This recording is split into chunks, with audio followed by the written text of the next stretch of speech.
পিঠিত চাট মাৰিছে কিমান দিনৰ আগত মাৰিছে সেইটো তোমাৰ 4 মাহ আগতে মানে পলাই যোৱাৰ আগতে মানে পাছতহে পলাই গৈছো মাৰ খাই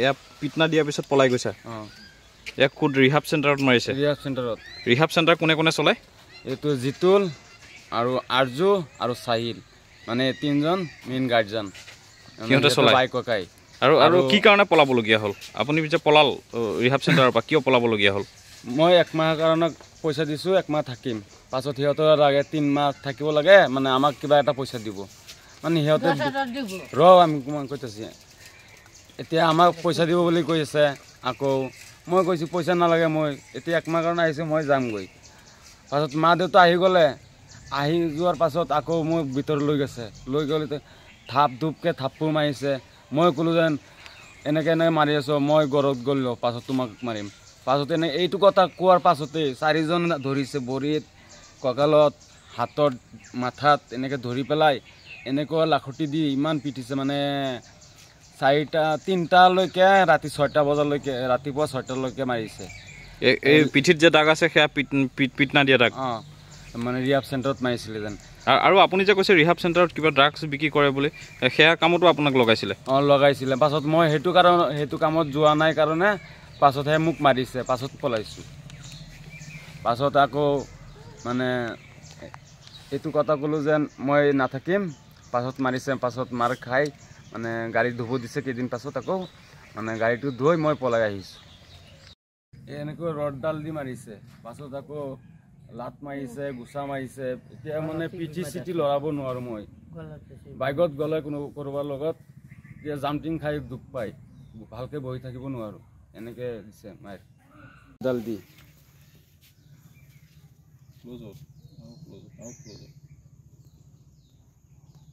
পাছত এইখিনি এতিয়ালৈকে বিষ কৰি আছে মানে হিলাব নোৱাৰি ভালকে পিঠিত মাৰিছে এতিয়া খোজকাঢ়ি ভালকে অলপ খোজকাঢ়িব নোৱাৰো ভালকে 15-16 জন আছে জি ট্ৰিটমেণ্ট আমাৰ 3 to 4 মান্থ ট্ৰিটমেণ্ট পিৰিয়ড এটা আপোনাৰ স্পিৰিচুৱেল প্ৰগ্ৰাম হয় খৰচ কেনেকৈ লোৱা হয় হ্যাঁ খৰচ কিমানকৈ লোৱা হয় খৰচ আপোনাৰ 10,000 মান্থলি আৰু আপোনাৰ মেডিকেল 10,000 মান্থলি 10,000 জি ডক্টৰ কোন আহে ইয়াত ডক্টৰ মৃদুশিকা বৰা ক'ৰ হয় এয়া গুৱাহাটীৰে ইয়াত আহে আপোনাৰ 15 দিন 10 দিন পিছে পিছে ভিজিট কৰে আহি পেচেণ্টবিলাকক কোক দেখুওৱা ডেইলি যিসকল পেচেণ্ট ডেইলি আমাৰ ট্ৰিটমেণ্টৰ মানে আপোনাৰ ৰিহেবিলিটেশ্যন চেণ্টাৰৰ যিটো ট্ৰিটমেণ্ট এই ট্ৰিটমেণ্টটো অলপ বেলেগ ধৰণৰ হয় আপোনাৰ স্পিৰিচুৱেল হয় হ্যাঁ তো আমি স্পিৰিচুৱেলিটিৰ ওপৰত ট্ৰিটমেণ্ট দিওঁ জি আপোনালোকৰ NGO আণ্ডাৰত আছে জি NGO নাম ইয়াত লিখা আছে harmony heaven wellness society registration number ইয়াত লিখা আছে তলত ৰেজিষ্ট্ৰেশ্যন নম্বৰ নাইচোন ইয়াত লিখা ইয়াত নাই নেকি ইয়াত লিখা নাই আমি কাগজ পাতি আছে আমি কাগজ পাতি দেখাই দিম আৰু বাকী মই ষ্টাফৰ হওঁ কোনে কোনে চলাই আছে জাবিৰ আহমেদ আৰু সাহিল হ'ব দিয়ক আপুনি কিয় পলাইছে আপোনাৰ কথা আছে সেইটো কথা সুধি আছো কিয় আপুনি কিয় গুচি গৈ আছে মোৰ কাম আছে কাৰণে মই গৈ আছো আপুনি আঁতৰি গুচি গৈ আছে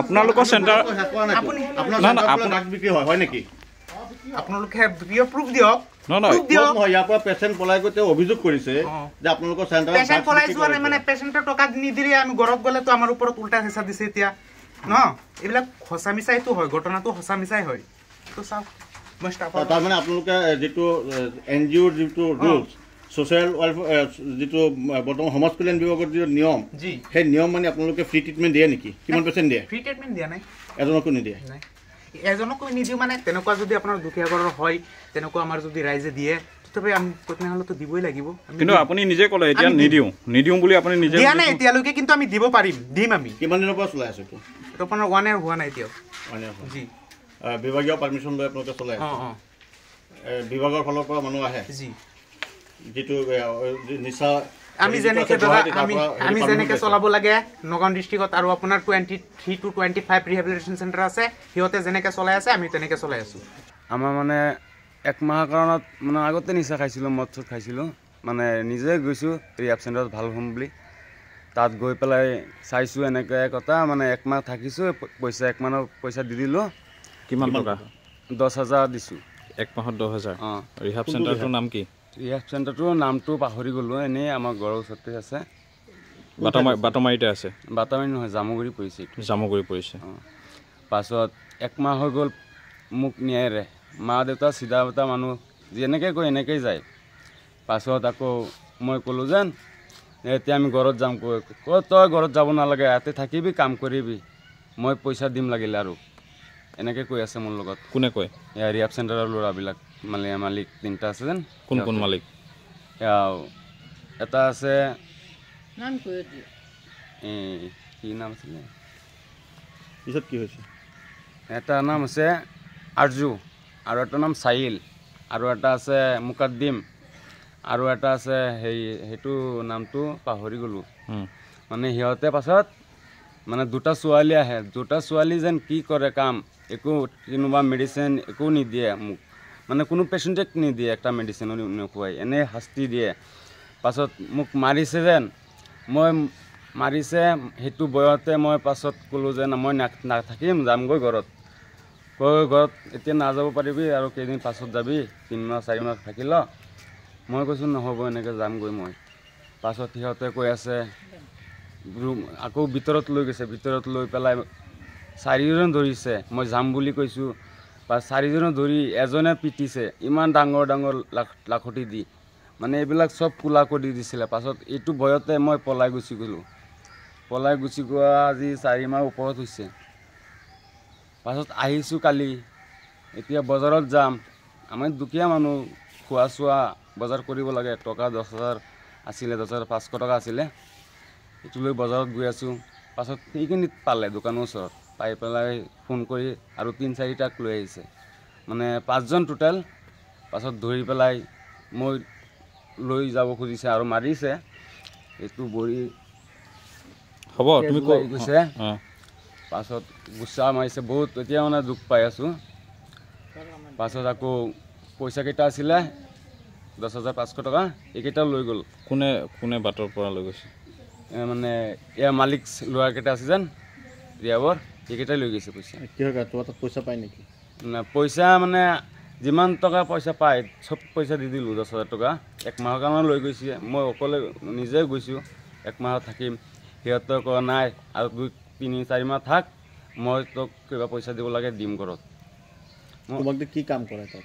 মানে মোক এইবিলাক ঘৰৰ খিৰিকী লগাইছে, এইবিলাক গাড়ী ধোৱাই, কাৰ আছে কাৰটো ধোৱাব দে, আকৌ কিবা ড্ৰাগছ আছে, ড্ৰাগছ সিহঁতে খায়, বেচে। ৰিহাব চেণ্টাৰৰ ভিতৰত নেকি? এনেকৈ কৰি আছে সিহঁতে। চেণ্টাৰৰ ভিতৰত ড্ৰাগছ খাব দিয়ে? খায় সিহঁতে। এইটো তোমাক দি আনা নিয়া কৰে নেকি? পাছত মই ক'লোঁ যে নাই, মই ইয়াত ভাল হ'বলৈ আহিছোঁ, তোমালোকে এইবিলাক বস্তু বেচিবলৈ আহা নাই নহয়। তোমালোকে বস্তু বেচা, তোমালোকে বেচা, আমি ভাল হৈ গৈছোঁ, 1 মাহৰ কাৰণে আহিছোঁ, আমাক 2-3 মাহ ৰাখি পেলাই এনেকৈ ছাপ্লাই কৰিবা, মই কেনেকৈ কৰিম? মোৰ ঘৰত মানুহ একো নাই, মোৰ মাৰ এটা বেমাৰ কেঞ্চাৰ, কেতিয়া মৰি যাব, মই চাব নোৱাৰিম। এনেকুৱা কিবা এটা পেচ হৈ গ'লে এতিয়া মোৰ মাকো মাৰিছে, মোৰ মাকো এইখিনি ফুলাই দিছে। এইটো চাওক লাগিলে আছে ইয়াত। কি কাৰণে মাৰিলে? মানে মোৰ মা গৈছে মোক আনিবৰ কাৰণে, মোক এনেকৈ যাব তেওঁলোকে আপোনাক লৈ যাব বিচাৰে, আপোনাৰ মাকে, আৰু আপুনি যাব নিবিচাৰে? নাই, মই কেলৈ যাম? মই ভাল মানুহ, এতিয়া মই তাত গৈ কি কৰিম? আকৌ বেয়া হ'ব লাগিব পাছত, সিহঁতৰ লগত ঘূৰিলে থাকিলে বেয়া হ'ম আৰু। তাত ড্ৰাগছ বিক্ৰী হয়? ড্ৰাগছ বিক্ৰী কৰে সিহঁতে, তাৰ আগৰ পৰাই এনেকৈ বিজনেছ কৰি আছিলে। পাছত সিহঁতে এটা চান্স লৈ এতিয়া ৰিহাব চেণ্টাৰ খুলিছে। ৰিহাব চেণ্টাৰত মানুহ লৈ যায় 1 মাহৰ কাৰণে, মানুহ উল্টা পুল্টা বুদ্ধি দিয়ে গাইজনক, 3-4 মাহ ৰাখি সিহঁতে কমিশ্যন পইচা পাই আছে, এনেকৈ চলি আছে সিহঁতে। ভিতৰত কি ড্ৰাগছ খাব দিয়ে নেকি? ড্ৰাগছ খায় সিহঁতে, এনেইতো 1-2 দিন দিছে আমাক। আপোনাকো খাব লৈছে? এদিন দিছে মোক। এনেই মিছামিছি, এনেই টেবলেট নিদিয়ে, এনেই মিছামিছি টেবলেট দিয়ে বোলে, ডাক্তৰ আহে, এনেই এদিনৰ ভিতৰত সোমোৱা নাই ডাক্তৰ এজন। যিকোনো খবৰৰ বাবে যোগাযোগ কৰক 7099017330 লগতে 7099017110 নম্বৰত।